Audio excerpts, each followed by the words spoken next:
So now that you have a basic idea of what this program is trying to do, let's talk about how completable futures can be applied to the ImageStreamGang case study in order to do things asynchronously. So the focus of this part of the lesson will be on the logic in the process stream hook method. Process stream comes from the StreamGang framework, which I use for a lot of my examples, where we want to be able to have callbacks invoked when something happens. And you can find this particular implementation in the ImageStream CompletableFuture1.java file. There's also a 2 version of this that does things slightly differently, but this is the one we're going to look at now. So let's take a look and see what happens. Obviously, this approach is going to combine sequential streams with Java completable futures. It's probably overkill to use parallel streams in completable futures. You have too many parallel things combating each other and competing for resources, and it just gets unwieldy. So my suggestion, if you're going to use streams with completable futures, is to limit yourself to sequential streams and get the parallelism from the completable futures part of the abstractions. So the implementation here starts out quite a bit like the parallel streams version. We get ourselves a list of URLs that the user has input. And then we go ahead and we say, please convert that list of URLs into a stream of URLs.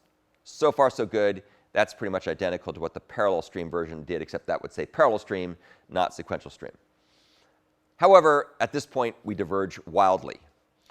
And the first thing we're going to do is we're going to use the map intermediate operation in conjunction with this method reference called check URL cached async in order to asynchronously check to see if images have already been cached locally.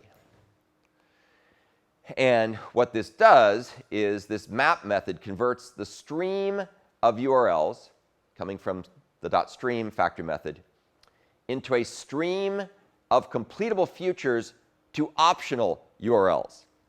And the question that immediately arises is, what the heck, why are we doing optionals here? And the reason we're doing optionals is really quite interesting.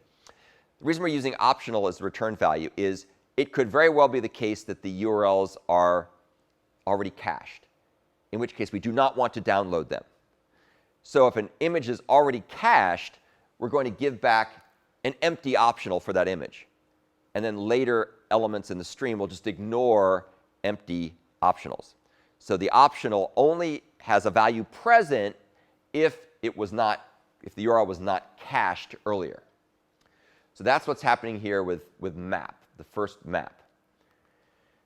So the next intermediate operation in our chain, our pipeline, is also map, except this time what we're going to do is we're going to try to asynchronously download an image at the given URL. So we'll take a look at these methods in a little bit later in a subsequent part of the lesson. But right now we're downloading an image asynchronously. And once again, what map is going to do is it's going to convert the URL futures for images that are not cached. Once we figure out that something was not cached, that future completes. And download image async in conjunction with map will convert each of those completed URL futures, which come in as optionals, to image futures that are in the process of downloading. And once again, because we want to be able to consistently ignore cached images, download image async is going to return futures to optionals. So everything's an optional, and therefore, if it was cached, it'll just be ignored all the way down through this pipeline that we're looking at. OK, so now we've got a stream of completable futures to optional images, and the ones that were not cached are in the process of downloading. The next thing we do is we apply the flat map operation. And you recall what flat map does. Flat map is used for many things. In this particular case, it's going to take the stream of completable futures to optional images.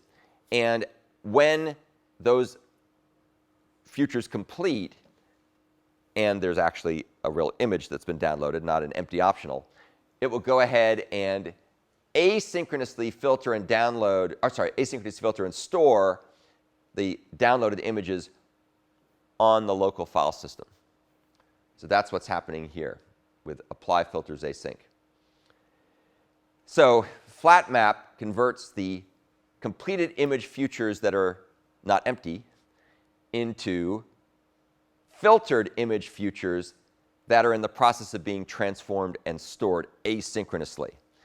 And remember, we use flat map because we want to end up with a stream of these things, and we could have more images added to that stream because we'll be applying multiple filters per downloaded image. So if we have k filters and n images, we'll have n times k transformed images coming out of flat map, but it'll still be a stream. It'll just be an expanded stream.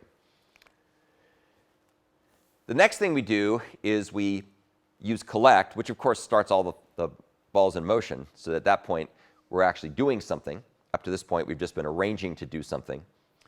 And collect, as we'll see, returns a completable future that we will then use to wait, putting wait in quotes, to maybe a better word is to react to all the asynchronous operations completing. So checking, downloading, applying, blah, blah, blah. All those things are off running in the background in the pool of threads in the common fork join pool. And when they're all done, the one and only completable future returned from collect will trigger, and then the then apply completion stage method will be called. And what that's going to end up doing is it's going to end up logging the results of all this computation. And it's going to do one other little clever fun thing, and we'll talk a bit more about this when we look at this in more detail in a moment. It's going to remove all the empty optional objects. So all those objects that had cached images that were empty, they're now going to get rid of all those things, and then we can log just the ones that came back that are done, that are completed at this point. And the very, very, very final thing in this whole little fluent pipeline chain is the join call.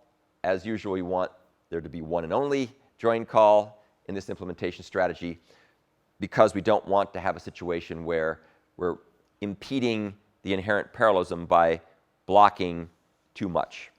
And any more than one is too much. So that's cool. There's only one join. We do have to have one join here. Otherwise, the program will just fall off the end and we'll never get a result because the program will exit, the main thread will exit, and that would be bad. But this is fine. Everything else is running in the background. We join in one place. So that's the high-level walkthrough of applying completable futures to the program. Next, we'll take a more detailed look at each of the sub-steps so you can see what's actually happening under the hood.